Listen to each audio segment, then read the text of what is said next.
เรื่องติสาโปมาแคเปรียมการมันประกอบมันสกอร์การจิตนำพื้นขนมโลก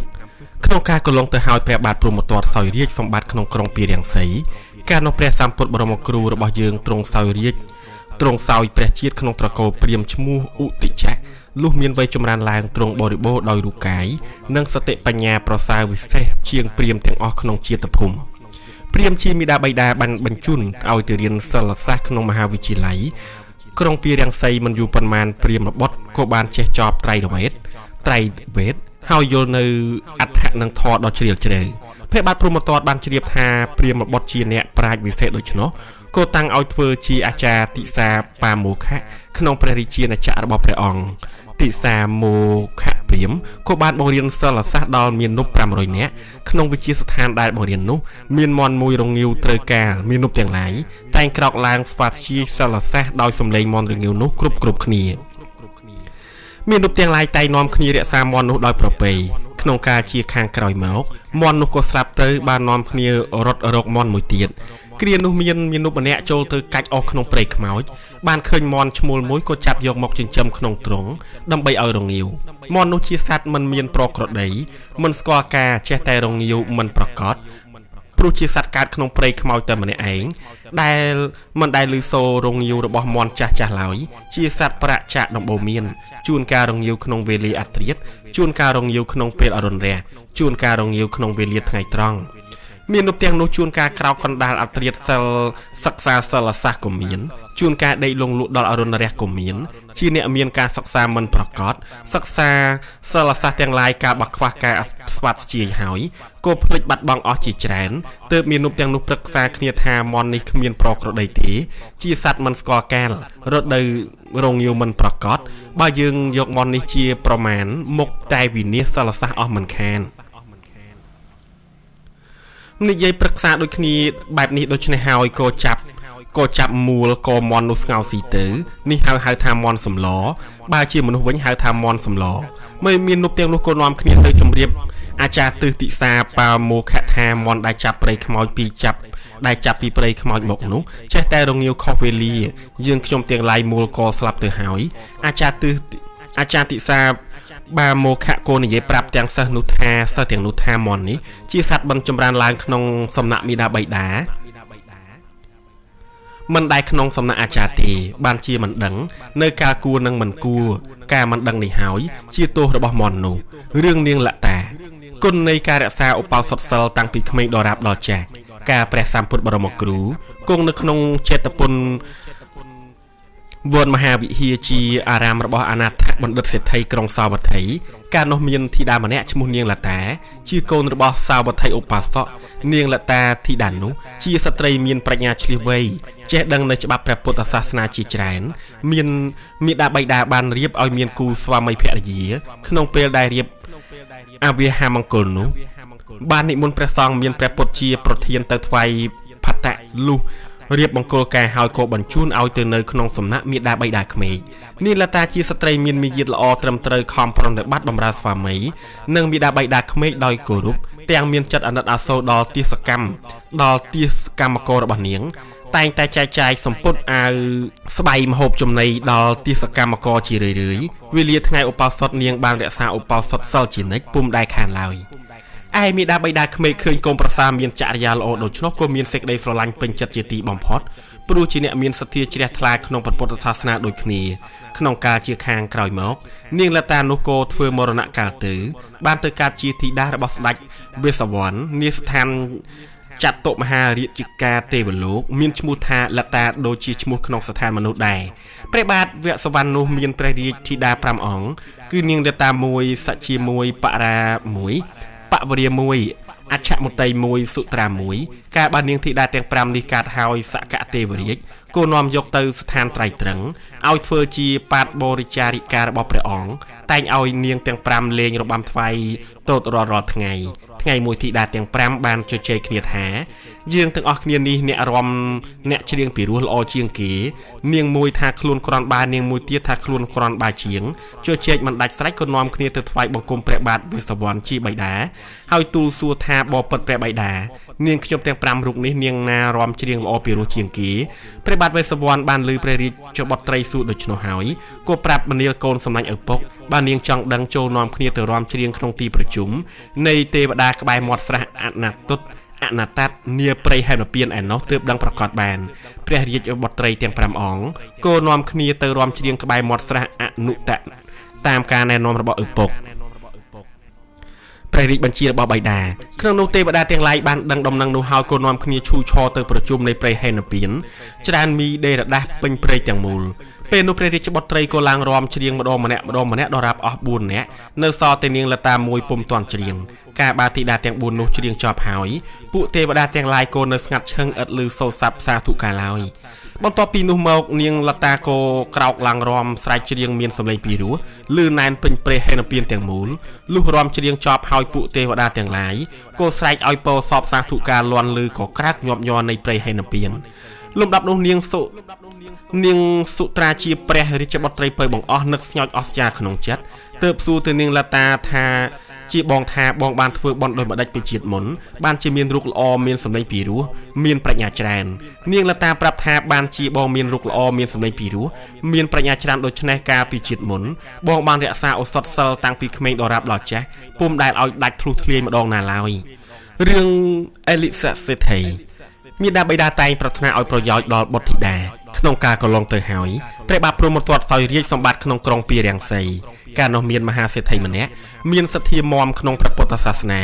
បានបំពេញអត្ថបទទាំង7ប្រការដោយបរិបូរណ៍ជាអ្នកពេញចិត្តក្នុងការឲ្យទានបានសង់សាលាឆទានជាច្រើនខ្នងមហាសេដ្ឋីនោះមានកូនប្រុសមួយឈ្មោះ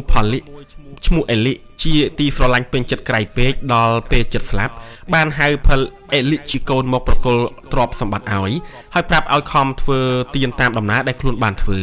លុះស្លាប់ទៅបានទៅកើតជាព្រះអិនព្រះបាទព្រហ្មទត្តកាលបើមហាសេដ្ឋីស្លាប់ហើយក៏តាំងអេលីជាសេដ្ឋីបុត្រនោះជាមហាសេដ្ឋីអេលីសេដ្ឋីនោះជាមនុស្សពិការមានជើងខ្ចកដៃកង្កែងភ្នែកស្រលៀងក្បាលពកហើយជាមនុស្សកំឡាញ់ស្វិតជាទីបំផុតថ្ងៃមួយអេលីសេដ្ឋីចង់ផឹកសូរ៉ាក៏គិតថានឹងបិទសូរ៉ាក្នុងផ្ទះក្រែងជន់ដតីដណ្ដើមផឹកទើបកាន់យកសម្ភារៈសម្រាប់បិទសូរ៉ាមួយមុខបន្តិចចូលទៅបិទក្នុងព្រៃឆ្ងាយអំពីភូមិចំណែកខាងមហាសេដ្ឋីជាបិតាដែលបានទៅកើតជាព្រះអិនបានដឹងថាអេលីសេដ្ឋីជាកូនកំណាញ់ស្វិតស្វាង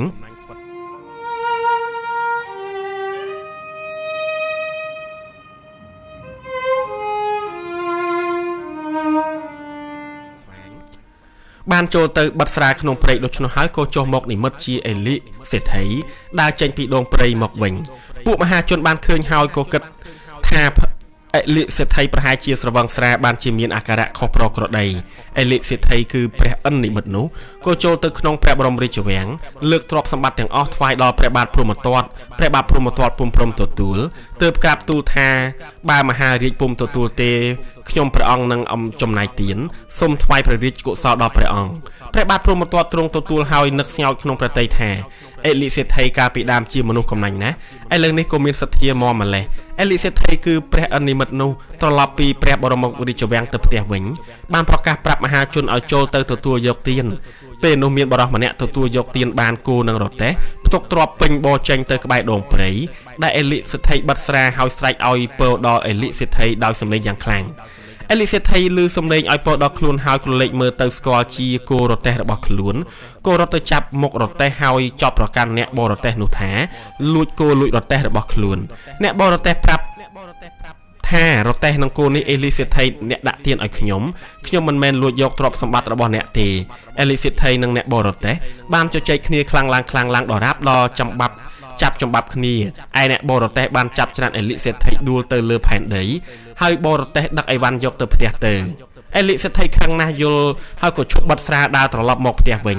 លុះមកដល់ខ្លោងទ្វារអ្នកចាំទ្វារមិនឲ្យចូលដោយអាងថាសេដ្ឋីរបស់ខ្លួនកំពុងចែកទាននៅខាងក្នុងអេលីសេដ្ឋីកាលមិនបានចូលទៅក្នុងផ្ទះរបស់ខ្លួនហើយសេចក្តីក្រោតក៏កាន់តែកើតឡើងជាខ្លាំងទើបចូលទៅក្រាបទូលដល់ព្រះបាទព្រហ្មទត្តថា បបពិតមហារាជថ្ងៃនេះមានមនុស្សអាក្រក់ចូលទៅលួចទ្រព្យសម្បត្តិទូលព្រះបង្គំដាក់ទានឲ្យមហាជនព្រះរាជាទ្រង់ត្រាស់ថាអមមិញនេះអ្នកមកប្រាប់ថាលើកសម្បត្តិទាំងអស់ឲ្យយើងមិនព្រមទទួលអ្នកប្រាប់ម្ដងទៀតថានឹងបរិច្ចាគទានថែមទាំងបានថ្វាយកុសលដល់យើងទៀតចុះពេលនេះហេតុអ្វីបានជាអ្នកមកនិយាយដូចនេះទៅវិញអេលីសេដ្ឋីក្រាបទូលដាច់អហង្ការថាមិនដឹងសោះហើយទូលសូមឲ្យហៅខ្លួនអ្នកទូលមុនមកពិចារណាព្រះបាទព្រហ្មទត្តទ្រង់ចាត់ឲ្យព្រះរាជអាមាត្យក៏ហៅយកខ្លួនអ្នកមុននោះមកឆ្លើយអ្នកចុងចំកោះយកខ្លួនអ្នកចុងចម្លើយមកដល់ស្រាប់តែមានរូបដូចគ្នាឥតផ្លែកត្រង់ណាឡើយអ្នកដើមចោទថាខ្លួនជាអេលីសេដ្ឋីអ្នកចុងចោទក៏ថាខ្លួនជាអេលីសេដ្ឋីដែរជជែកតវ៉ាគ្នាមិនដាច់ស្រេចទើបអ្នកដើមចោទឲ្យយកមនុស្សក្នុងផ្ទះជាបន្ទាល់សាក្សីឯបន្ទាល់សាក្សីនោះបានចង្អុលយកអ្នកចុងចម្លើយថាជាសេដ្ឋីរបស់ខ្លួនអ្នកដើមចោទគឺអេលីសេដ្ឋីមែនតែននោះមិនព្រមនិយាយអាងថាខ្លួនមានពងត្រង់ក្បាលតែជាងកាត់សក់ទើបដឹងកាលនោះព្រះសម្ពុទ្ធបរមគ្រូទ្រង់សោយប្រជាជាជាងកាត់សក់ព្រះបាទព្រហ្មទត្តទ្រង់ត្រាស់បង្គាប់ឲ្យហៅជាងកាត់សក់នោះមកជាងកាត់សក់មកដល់បានសង្កេតមើលសពគ្រប់ហើយក្រាបទូលថាមនុស្សពីរនាក់នោះមានជើងខ្ចកដៃកង្កែងភ្នែកស្រលៀងក្បាលពកដូចគ្នាខ្ញុំព្រះអង្គមិនដឹងថាអ្នកណាជាអេលីសេដ្ឋីឡើយអេលីសេដ្ឋីមែនតែលើកដូច្នោះហើយនឹកតូចចិត្តណាស់តតែខ្យល់ចាប់ដួលទៅពេលនោះអេលីសេដ្ឋីគឺព្រះអិននិមិត្តក៏คล้ายខ្លួនជាព្រះអិនវិញហោះអាកាសលុះអេលីសេដ្ឋីដឹងខ្លួនឡើងទើបប្រាប់ថាខ្ញុំជាបិតារបស់អេលីសេដ្ឋីបានសង់រោងទានបំពេញការកុសលដរាបដល់អាយុបានមកកើតជាព្រះអិនឯអេលីសេដ្ឋីកូនខ្ញុំនេះជាមនុស្សកំណាញ់ស្វិតស្វាញអាក្រក់បានជាខ្ញុំមកទូមានប្រដៅឲ្យលះបង់គំនិតអាក្រក់នោះចេញទីបំផុតព្រះអិនបានបង្គាប់ឲ្យអេលីសេដ្ឋីបដិញ្ញាខ្លួនជាអ្នកបរិច្ចាគទានបំពេញការកុសលអេលីក៏ព្រមប្រតិបត្តិតាមទើបព្រះអិននោះហោះទៅស្ថានត្រៃត្រឹងវិញទៅរឿងអញ្ញត្តឧបាសិកាគុណនៃការអុជប្រទីបបូជាធម្មទេសនាការប្រពុតបរមគ្រូទ្រង់គង់នៅក្នុងវត្តចេតពុនថ្ងៃមួយព្រះមោគលានសទ្ធេបាននិមន្តទៅស្ថានត្រៃត្រឹងឃើញវិមានប្រាសាទរបស់នាងទេពធីតាម្នាក់ជាវិការៈនៃកែវមណីជូតមានពន្លឺរស្មីចាំងចាំងផ្សាយទៅពេញទេវលោកទាំងមូលគ្របសង្កត់ពន្លឺនៃទេវតាទាំងពួងនាងទេពធីតាជាម្ចាស់ប្រាសាទបានឃើញព្រះមោគលានសទ្ធេហើយបានឃើញព្រះមោគលានថេហើយក៏ប្រញាប់ប្រញាល់នាំបរិវារទាំង1000ចុះអំពីប្រាសាទមកថ្វាយបង្គំព្រះមោគលានថេបានសួរថាមនាលនាងទេពធីតាអ្នកបរិបូរដោយទឹកសេរីនាងបានធ្វើបុណ្យអ្វីពីជាតិមុនមកបានជាមានពលឺចាំងចែងចិញ្ចែកដូច្នេះនាងទេពធីតាបានថ្លែងរៀបរាប់ប្រវត្តិរបស់ខ្លួនប្រាប់ដល់ព្រះមហាមោគលានថេបបពិតលោកម្ចាស់ដ៏ចម្រើនខ្ញុំព្រះករុណាទើបនឹងមកពីស្ថានមនុស្សក្នុងពេលព្រឹកមិញនេះកាលពីថ្ងៃឧបោសថម្សិលមិញខ្ញុំព្រះករុណាបានទៅស្ដាប់ធម៌ទេសនាក្នុងវត្តចេតពុនជាមួយនឹងពុទ្ធបរិស័ទទាំងឡាយកំពុងតែស្ដាប់ធម៌ព្រះអាទិត្យក៏អស់ស្ដងគត់ទៅខ្ញុំព្រះករុណាបានគិតថាព្រះធម៌ទេសនាមិនទាន់ចប់ងងឹតក៏កាន់តែចម្រើនឡើងគួរតែអញទៅយកប្រទីបមកអុជលុះគិតដូច្នេះហើយសេចក្តីជ្រះថ្លាក៏កាន់តែកើតឡើងទើបក្រោកដើរទៅគេហដ្ឋានរបស់ខ្ញុំព្រះករុណាយកទៀនមួយគូនិងជើងទៀនកែវមួយគូមកអុជហើយយកទៅតម្កល់លើតាំងមុខក្រែទេសនាបានអង្គុយស្ដាប់ធម៌ដរាបដល់ចប់លុះត្រឡប់ពីស្ដាប់ធម៌ទៅផ្ទះវិញខ្ញុំព្រះករុណាកើតរោគខ្យល់ក៏ធ្វើមរណកាលក្នុងពេលនោះសត្វតែបានកើតក្នុងវិមានកោមនីជូតនីស្ថានត្រៃត្រឹងនេះឯងព្រះមោគលានបានជ្រាបដំណឹងនោះហើយក៏និមន្តហួសទៅទីដតីទៀតទេ